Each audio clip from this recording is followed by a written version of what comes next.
Hi friends, good morning everyone. Welcome back to my channel Fusion of Love থেকে আমি রায়া।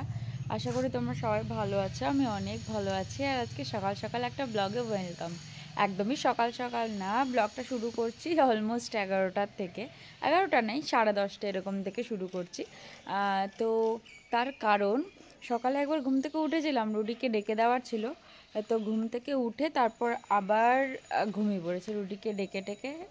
এখন ঘরে থাকাটা একটু ডিফিকাল্ট হচ্ছে, কারণ ঠান্ডা পড়ে গেছে আমাদের এখানে একদমই ভালো রকমভাবে। ঘরে থাকলে একটু বোঝা কম যায়, কিন্তু বাইরে খুব ভালো রকম বোঝা যায়। তাই জন্য এখন ঘুম থেকে উঠেই মানে যেহেতু অনেকটা সকালে আমি উঠি না, তাই জন্য কুয়াশা এগুলো আমার পাওয়ার হয় না, তাই জন্য এই সময়টা একটু ঠান্ডাটা কম হয়। তো সেই কারণে বাইরে এসে ঘুমটুম থেকে উঠে বাইরে এসে ব্রাশ করতে করতে একটুখানি বাইরে ঘোরাফেরা করা, তাহলে একটু ভালো লাগা আর কি।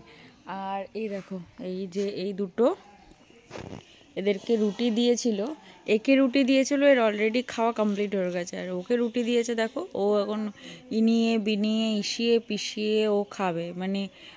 মানে মানুষ যেমন করে খাওয়া দাওয়া করে তেমন করে খাওয়া দাওয়া করছে।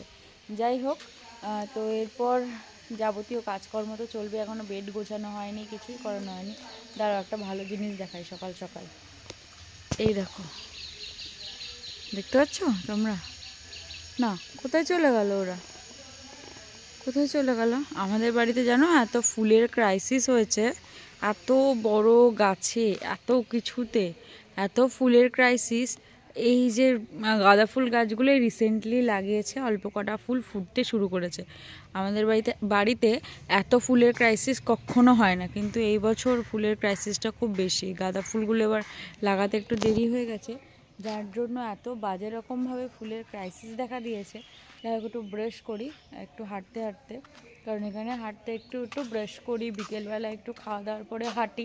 কারণ কি বলো তো, না হলে না ঘরে বসে থেকে থেকে না আমি মোটুরাম হয়ে যাচ্ছি। তার জন্য ডিসাইড করলাম একটু হাঁটবো। আর ওই বাড়িতে তো হচ্ছিলই, যে রুডি গাড়ি চালাচ্ছিল তখন হাঁটা হচ্ছিল, কিন্তু বাইরে জানো তো কি রোদের তাপ। ওদের ওখানে এখনও কিন্তু গরম ঠান্ডা পড়েইনি, কিন্তু আমাদের এখানে ভালো মোটা হুডি ছাড়া বাইরে বেরোনো যাচ্ছে না, এত ঠান্ডা পড়ে গেছে। তো এই জন্য একটুখানি এই আমাদের ওয়াকিং ট্রেলটাতে একটু হাঁটতে হাঁটতে ব্রাশ করা আর ঘেটে উঠে একটু হাঁটা, এগুলো আমার এখন নর্মাল হয়েছে। কারণ এখানে এসে না একটু গরমটা নেওয়া, একটু রোদটা নেওয়া, নাহলে তো সারাক্ষণ ঘরে থাকি, গায়ে একটু রোদ লাগানোও হয় না, কিছুও করা হয় না। ওই ট্যান পড়ে যাবে, এই পড়ে যাবে, সেই পড়ে যাবে, সেই ভয়। তো সেই জন্য শীতকাল ছাড়া তো আর রোদে বেরোনো পসিবল হয় না, তাই জন্যই বেরোনো একটু হাঁটতে হাঁটতে। চলো ব্রাশ টেশ করে নিই, তারপরে তো কি করছি না করছি তোমরা সাথে আছোই। এটা না একটু অপরিষ্কার হয়ে আছে, আমাদের বাড়িটা একটু পরিষ্কার করতে হবে, কারণ এত বড় বাড়ির জায়গাতে না পরিষ্কার করাটা একটু চাপ হয়ে যায়। এটাই হয়ে যায় সব থেকে বড় প্রবলেম। এই ছোটো কাকিমার কাজ শুরু হবে আস্তে আস্তে, যে বালি চলে এসেছে ছোটো কাকিমার, ইট ওপরে উঠে গেছে। কালকে আমরা ওর উপরে উঠেছিলাম, সেটা তোমাদের আর ভিডিও করে দেখানো হয়নি। পরে যদি কখনো আবার উঠি তাহলে দেখাবো। ওই যে ভাড়াটা বাঁধা আছে ওটা দিয়ে দিয়ে উঠেছিলাম আমি। আর তারপরে যেভাবে ঢুকেছি সেটা তো তোমাদের নাই বা বললাম। তো বাড়িতে বালি ফেলতে যে ছোটো হাতি এসেছিলো, এসে এই জায়গাটা না আমাদের জয়েন করা সবসময়, দেখো দেখলেই বুঝতে পারবে। এই যে এই জয়েন করা, এই জয়েন থেকে না এই জায়গাটা পুরো ফেটে গেছে এখানে, এটাকে আবার ঠিকঠাক করতে হবে। এই জায়গাটা এই যে বালি টালি ফেলে কাজ শুরু হচ্ছে, আর এই জায়গাটা এরকম করে ডেবে গেছে। এই জায়গাটা আবার ঠিক করতে হবে, কতদিনে ঠিক করবে তা নেই ঠিক। এখন থাকুক, কিন্তু আমাদের বাড়ির সামনে তো অনুষ্ঠান আছে, এ ঠিক করতেই হবে, না ঠিক করলে হবে না। কারণ এই ফেব্রুয়ারি মাসেই আমাদের বাড়িতে আবার সেই অনুষ্ঠানটা আছে, তো এইখানের ওপরেই সব কিছু হয়, এটা ঠিক করতেই হবে। তো চলো, ব্রাশ করা কমপ্লিট হয়ে গেছে, এবার ভেতরে যাই, মুখ টুক ধুয়ে বাকি কাজগুলো করি।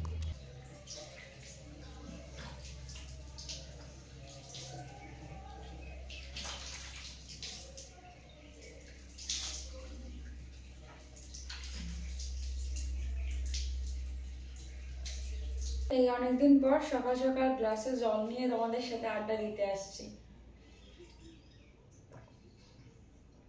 শীতের সকাল, গরম গরম কিছু ছাড়া একটু জমে বলো? শীতের সকাল বলতে পারো। আগে জানো তো শীতকালে আমি যখন মানে এই ছোট ছিলাম আর আরো পড়াশোনা করতাম, স্কুলে যেতাম, তখন আমি ঠিক এই সময়টা স্কুল থেকে স্কুলে যেতাম, স্কুলে যখন থাকতো না স্যাটারডে সানডে করে বেরোতাম, বেরিয়ে বাইরে বসে বসে পড়তাম এরকম। ঘরে এত ঠান্ডা, আর আমি যে ঘরটাতে থাকি সেই ঘরটাতে তো আরো বেশি ঠান্ডা। ওই ঘরটাতে থাকাটা খুব ডিফিকাল্ট হয়ে যায়, মানে পুরো সাইড দিয়ে নিচ দিয়ে মনে হচ্ছে ঠান্ডা, মানে বিছানার মধ্যে পুরো জল ঢেলে রেখেছে, এত বাজে রকম ঠান্ডা হয়। আমাদের আশেপাশের বাড়ির চারিদিকে কাজ হচ্ছে, মার্বেল লাগাচ্ছে, এত আওয়াজ একদম টেকা যাচ্ছে না, মানে সারাক্ষণ কাজ হচ্ছে, ঘেই ঘেই ঘেই ঘেই করে আওয়াজ হতে থাকে সারাক্ষণ, কান মাথা ধরে যাচ্ছে পুরো।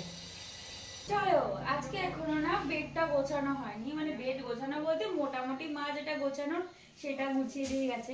আর শীতকালের বেড মানে তো বুঝতেই পারছো কত কিছু থাকবে। আর আমি না বেসিক্যালি না ওই লেপ টেপ একদম গায়ে দিতে পারি না। আমার গরমকালে দরকার হয় একদম পাতলা চাদর, আর শীতকালে দরকার হয় ওই ব্ল্যাঙ্কেট। তাও আবার যে ব্ল্যাঙ্কেটগুলো হয় সেই ব্ল্যাঙ্কেট। আমি লেপ বা ওই আগের যে কম্বল এগুলো আমি একদম গায়ে দিতে পারি না, যার জন্য এই আমাদের কম্বল অলরেডি বেরিয়ে গেছে। আর মা একটা কম্বল নাকি খুঁজে পাচ্ছিল না। আমি যখন হস্টেলে থাকতাম তখন আমি একটা কম্বল নিয়ে গেছিলাম, তো মা ভাবছে ওই কম্বলটাই নাকি এই কম্বলটা এখানে মানে নিয়ে আমি খুঁজে পাচ্ছিল না, হচ্ছে আমি রেখেই চলে এসেছি। কিন্তু তার আমি যখন ছিলাম না তখন মা সেটা ট্রাঙ্ক থেকে বের করেছিল ইঁদুর খুঁজতে গিয়ে। ও সেটা সেই দৃশ্যটা তোমাদের দেখানো হয়নি, ইঁদুরটা করেছে, ছিলাম না বাড়িতে, দেখানো হয়নি। এই হচ্ছে কম্বল। আর আমি এখন এই পাতলা যে কম্বলগুলো সেই কম্বলগুলো আমি আর মা গায়ে দিয়ে শুই, যেহেতু আমি এখানে আমি আর মা শুই দুজনে মিলে, জানোই। এবার মা সকালবেলা ঘর ঝাড় দেবে দেখে মোটামুটি এই জায়গাটা গুছিয়ে রেখে গেছে, বললো ঠিক আছে তুই একটু ঝেড়ে দিস কাকি আসার আগে, বিছানাটা না ধরলে বিছানাটা টান টান না থাকে না, দেখতে বাজে লাগে। আর আমি তো সারাক্ষণ বিছানায় চটকাই আর খুব বাজে রকমের ধোলা হয়, জানো তো, তাই জন্য।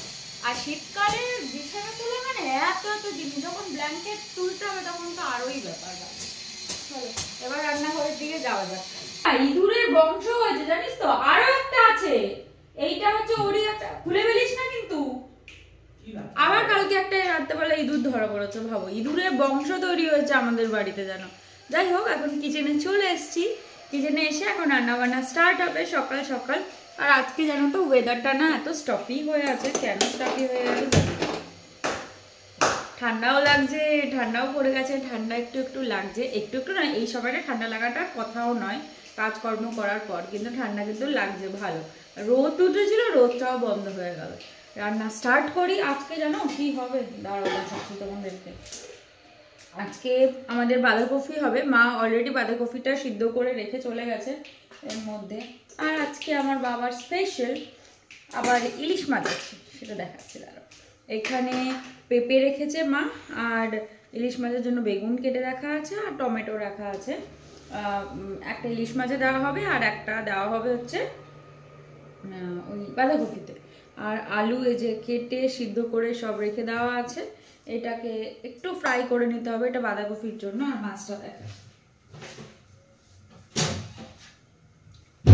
এই আমার বাবার স্পেশাল ইলিশ মাছ। তবে আজকের ইলিশ মাছটা অতটাও ভালো না, মা বলল যে দেখে মনে হলো ভালো না।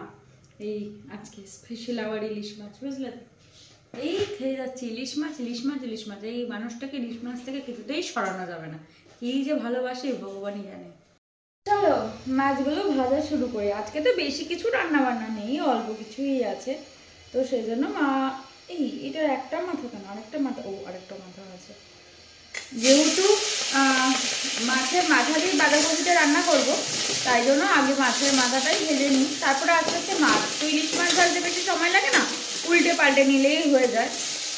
মাছের মাথাগুলো একটু কড়া করে ভাজতেই যা সময় লাগবে। আর আমি তো জানোই মানুষের মাথা আর মাছের মাথা দুটো সমান খেতে একদম ভালোবাসি।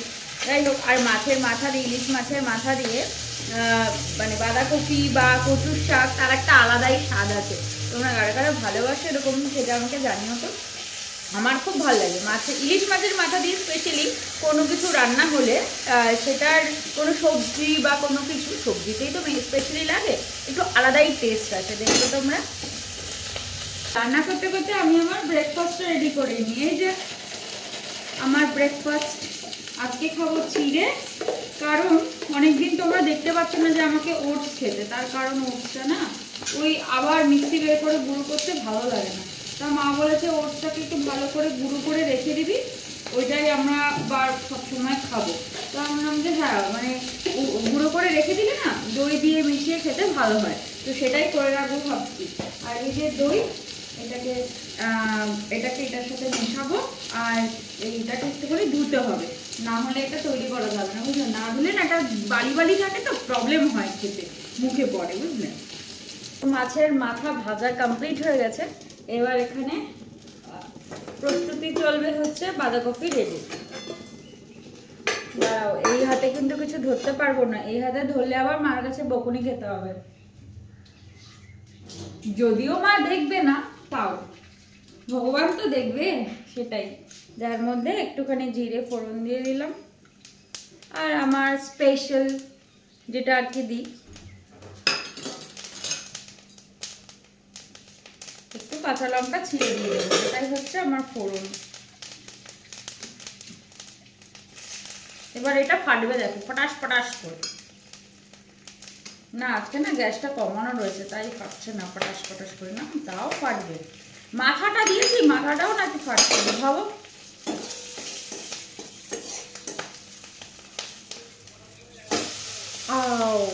পড়ে গেল বাঁধাকপি। এবার বাঁধাকপিটা আস্তে আস্তে মজে থাকুক, একটু নুন দিয়ে দেবো এর মধ্যে।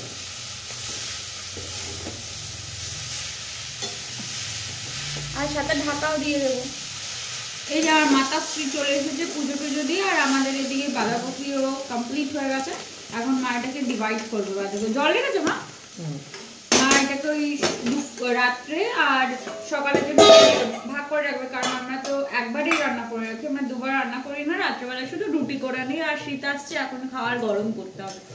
আর আমার মা দেখো গরম ঠান্ডা সবের মধ্যে শাড়ি পরে কি করে কাজ করে। এমনি সময় আমার মাকে যখন খুব গরম হয় শাড়ি পরে কাজ করে, রাত্রে মানে সন্ধ্যাবেলা যখন ড্রেসটা চেঞ্জ করে শো একটু নাইটি পরে, মাকে ভিডিওতে আনা খুব কষ্ট হয়ে যায়। মানে জোর জবরদস্তি আমি নিয়ে চলে আসি, নালে কখনো মা আসে না। মানে মা একটু এইসব দিকে একটু ব্যাপার আছে, যে যা তা করে সামনে চলে আসতে, মানে মা বেসিক্যালি পছন্দ করে না, মানে একটু মানে ফিটফাট থাকতে পছন্দ করে। আমার ঠাম্মার জন্য খুব মাকে পছন্দ করতো, যে আমার মানে দেখো শাড়ি পরাটা তো একটা বাঙালিদের বা মেয়েদের একটা আলাদা ব্যাপার, বউদের, কিন্তু শাড়ি তো সবসময় পরে ওঠা হয় না, পরে থাকা কাজ করাও ওটা সম্ভব হয় না। কিন্তু আমার মা কি করে ট্যাকেল করে এই গরমের মধ্যে শাড়ি সারা ব্লাউজ সব দিয়ে, আর মানে মার আমার, আর আমি বেসিক্যালি নাইটিটা পছন্দ করি না, আমি নাইটি পরি না। আমাকে তোমরা শর্টস পরে দেখবে আর টি শার্ট দেখবে, কিন্তু নাইটিতে দেখবে না। আমার খুব অপছন্দের একটা ড্রেস এই নাইটি পরাটা। যাই হোক, আর মা তো আসতেই চায় না নাইটি পরে। আর এখন মা শীতকালে আবার নতুন একটা ইনভেনশন হয়েছে, যত পুরোনো যে সালভারগুলো থাকে মার একদম, সেই সালভারগুলো নামিয়ে নেয়, বাড়িতে সালভার পরে বলে আমি সব শুধু বাইরে বেরোলেই ভালো ড্রেস পরো, বাড়িতে কি ভালো ড্রেস পরতে নেই। এই আমার হাতে এর যে কোনো যুক্তি আছে সেটা আমি জানি না। বাড়িতে কে ভালো ড্রেস পরে? বাড়িতে কেউ ভালো ড্রেস পরে? আমার মার বাড়িতেও ভালো ড্রেস পরতে হয়। বাঙালির রান্না একে তো হয় না, এক পদ দিয়ে কি আর বাঙালি খেতে পারে? বাঙালির খাওয়ার জন্য অনেক পদ চাই, এটা তো জানোই। ঝালে ঝুলে বাঙালি এটাকেই বলে। তো তেল গরম করতে দিলাম, এবার এই যে সুন্দর সুন্দর ইলিশ মাছগুলো ভাজতে দেব। তো ওই তেলটা একটু আগের তেল ছিল, তাই জন্য মা বললো ওই তেলে ইলিশ মাছ করবি না, ভালো হবে না। এই ইলিশ মাছগুলো একটু উল্টে পাল্টে নেবো। আর মা ওইদিকে একটু সর্ষে আনতে গেছে, যেহেতু বেগুন দিয়েই করবো, তা মা বলে একটু সর্ষে দিই, ওটা ভালো লাগবে খেতে। আমি সর্ষেটা খুব একটা পছন্দ করি না, আমার ভালো লাগে না, কিন্তু মা ওই যে বললো একটু দিই, ঝোলটা সর্ষে দিয়ে একটু করলে ভালো লাগবে। ঠিক আছে চলো, অসুবিধা নেই। এই কড়াই অলরেডি গরম হয়ে গেছে, মাছগুলো দিয়ে নিই। মাছগুলো তো উল্টে পাল্টে তুলে নেবো, না আগে না লেজাটা ভেজে নিই, কারণ মাছ লেজা ভেজে নিলে কড়াইটা একটু তেতে থাকবে, তাহলে সুবিধা হবে। দাঁড়াও, এবার ফাটাফাটি শুরু হবে। ওই যে লুকা থাকে, লুকা তো আমি খাই, তোমরা জানোই, সেটাকে একটু ভেজে নিই। লুকা দিলে তো ফাটবে, কিচ্ছু করার নেই।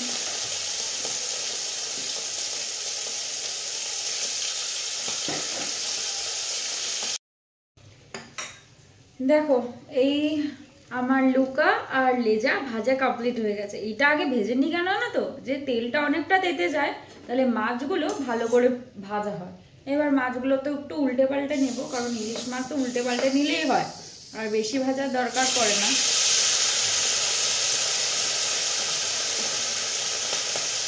এটা রেখে দিই আর মাছটা ভাজা হতে থাকুক, আর তোমরা দেখতে থাকো কেমন করে বানাই রেসিপি আর কিছুই না, সবাই জানে একটা সিম্পল শর্টকাট রেসিপিটা ইলিশ মাছ রান্না হবে, তোমরা দেখতে থাকো।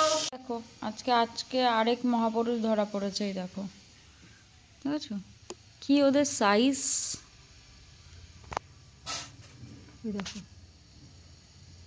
এই দেখো আজকে আরেক মহাপুরুষ ধরা পড়েছে, এখনও আরেকজন আছে। কালকে কে নিয়ে আমি পেট্রোল পাম্পের ওই কাছাকাছি, ওখানে একটা জঙ্গল আছে, সেখানে নিয়ে ছেড়ে দিয়েছে। যে আমার মুখ বের করেছে, কিসে দিচ্ছিস আমাকে, কিসে দিচ্ছিস আমাকে, দেখো দৌড়ে দৌড়ে বেরোনোর অদম্য চেষ্টা, কিন্তু বেরোনো যাবে না। মোটামুটি বেগুন টমেটো সমস্ত ভাজাভুজি কমপ্লিট হয়ে গেছে। এবার আমি ঝোলও দিয়ে দিয়েছি। ঝোল মানে কি, ওই সর্ষেটাকে একটু গরম জলের মধ্যে ভিজিয়ে রেখেছিলাম, ওখানে একটু দই দিয়েছিলাম, ভালোভাবে দেওয়া হয়ে গেল। এবার আমি তোমাদেরকে যে দেখাবো সেটা দেখানোর আগেই ঝোলটা দিয়ে দিয়েছিলাম। আর আমাদের এখানে এত সুন্দর হাওয়া দিচ্ছে, এই সময়টা হাওয়াটা তোমার মনে হচ্ছে কি বলতো, যে ঠিক আছে গরম একটু গরম গরম লাগবে, ঠিক আছে হাওয়া, কিন্তু রাত্রিবেলা এই হাওয়াটা এত ভালো লাগে। কালকে ভাইয়ের সাথে একটু বেরিয়েছিলাম, ও বাবা, এই যে জল বাটি ধোয়া জল, যেটা আমাদের পুরনো ট্র্যাডিশন, দিয়ে দিলাম। এবার এটা হতে থাক। এটা কিন্তু খুব বেশি ঝোল ঝোল করবো না, ওই মোটামুটি। আর বেগুন দিয়ে ইলিশ মাছের, বেগুন আর ইলিশ মাছের যে ঝোলের একটা ব্যাপার, ওটা খেতে যা লাগে না, জাস্ট ইয়াম্মি হয় একদম। এটা একটু ফুটুক, তারপর এর মধ্যে জলগুলো, মানে জলগুলো বলছি, মাছগুলো দিয়ে দেবো, বুঝলে তো। চলো ফুটতে থাকুক, মাছ দেওয়ার সময় তোমাদের আবার দেখাবো। সব দিয়েছি, লঙ্কা দিতে ভুলে গেছি, তাই বলছি টেস্ট পাচ্ছি না কেন, খাবো আমাকে। লঙ্কা না দিয়ে আমি রান্না করা শুরু করেছি, কি ব্লান্ডার ভাব, বুঝতে পারছো? লঙ্কা দিইনি, রান্না করে ফেলেছি অলরেডি, ইলিশ মাছ তাও আবার লঙ্কা ছাড়া। তাই জন্যই ভাবছি মানে সর্ষের টেস্ট আসছে, কেন লঙ্কা ঝাল ঝাল হচ্ছে না। মোটামুটি আমার মশলার কাজ তো শেষ, আর কিছু তো রান্না হবে না।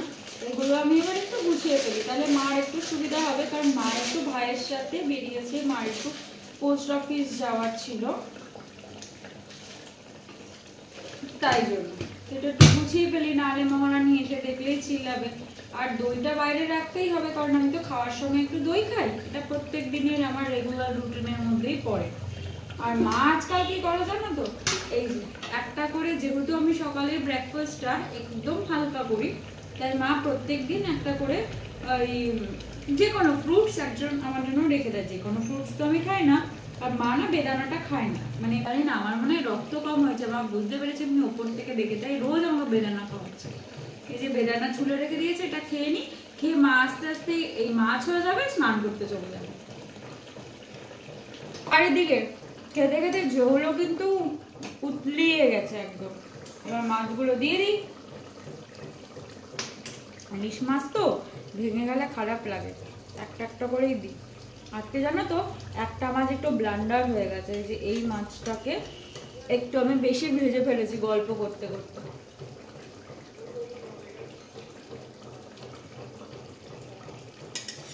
আমি আবার বেদানার বীজ খেতে পারি না, অনেকজনকে দেখেছি চাবিয়ে চাবিয়ে খেয়ে নেয়, আমি আবার খেতে পারি না। চলো দেওয়া কমপ্লিট, ঝোলে মাছ। এবার খুব বেশি ঝোল করবো না, যা ঝোল আছে একটু হবে, ব্যাস নামিয়ে নেবো, একটু ফুটবে, ফুটলেই নামিয়ে নেবো। এটা কি ফল? কি ফল বাবা এটা? কি গেল, ভেঙেই ফেললা। এটা কি আমাদের বাড়ি যে আতা ছিল সেই আতা? আমি সব খাই না, সব বাজে জিনিস, আমি এইসব খাই না, সব বাজে জিনিস, আমি সব খাবোই না। কেমন দেখতে পটির মতো, আমি কোনোদিনই খাবো না, মরে গেলে খাবো না, খাই না। এখান থেকে আমি এমন করে বুঝবি না, এই দেখ দেখ কি বাজে খেতে, আমি এসব খাই না, বাজে জিনিস। পুরো কি বাজে, দেখতেই তো কেমন বাজে, খেতে তো বাজেই হবে। এটা কালো হয়ে গেছে নাকি? তুমি খাও এসব ভাই, আমি খাই না এসব জিনিসপত্র। কালকে দেবো তো। স্নান টান করে আসলাম, এবার এখন আসেনি, অনেকক্ষণ হয়ে গেছে স্নান করে এসেছি, পুজো দিলাম, পুজো টুজো দিয়ে এখন যাবো খেতে। মা অনেকক্ষণ থেকে ডাকছে, অলরেডি এখন বাজে 3টে বাজতে যায়। আজকে খাওয়াটা অনেকটা লেট, আমাদের এত লেট হয় না। আর যেহেতু আমি একটু ফ্রুটস খাই, তাই জন্য এখন একটু দেরি করে চেষ্টা করি খাওয়ার। কারণ যেহেতু দেরি করে ঘুম থেকে উঠে ব্রেকফাস্ট দেরি করে করি, তো খেতে তো দেরি হবেই, নর্মাল ব্যাপার। কারণ খাওয়ার তো একটা গ্যাপিংয়ের দরকার আছে, ওই ঘন্টা দুয়েকের গ্যাপিংয়ে তারপর আমি খাওয়া দাওয়া করি, এটা আমার জন্য ঠিকঠাক। কিন্তু তারপরেও নিজের টাম্মিটাকে তো আমি ঠিক করে সামলাতে পারছি না, তো চলো খেতে যাই আর বক বক না করে। একেবারে ডাইনিং টেবিলেই তোমাদের সাথে দেখা হচ্ছে, দেখো বসে পড়লাম খেতে। একদম আমার এটা কিন্তু একদম ফিক্সড অ্যান্ড ফাইনাল জায়গা। আর সদ্য স্নান করে এসেছি, এই জন্য উল্লাপাল্লা মতন লাগছে। আর কি কি মেনুতে আছে সেটা তো তোমরা জানোই, সেটা তো তোমরা জেনেই গেছো। শীত শীত আমেজে ইলিশ মাছে গরম গরম তেল দিয়ে গরম গরম ভাত, ও হো, আর নিজেকে সামলানো যাচ্ছে না। চলো আর বক বক না করে খাওয়া শুরু করি। তাহলে আজকে খেতে খেতেই ব্লগটা এখানেই শেষ করছি। পুরো ব্লগটা ভালো লাগলে তাহলে কিন্তু প্লিজ তোমরা একটা লাইক করে দিও, কমেন্ট করে জানিও কেমন লাগলো, আর সাবস্ক্রাইব করে প্লিজ প্লিজ প্লিজ পাশে দেখো। কারণ তোমরা তো জানোই তোমাদের সাপোর্ট, তোমাদের ভালোবাসা কতটা দরকার। তো আজকের মতো এখানেই শেষ, কিন্তু কালকে আবার নতুন ভিডিওতে তোমাদের সাথে দেখা হবে। তোমরা কিন্তু সকাল সকাল ভিডিও দেখার জন্য তৈরি থেকো। আজকের মতন tata, bye bye, see you.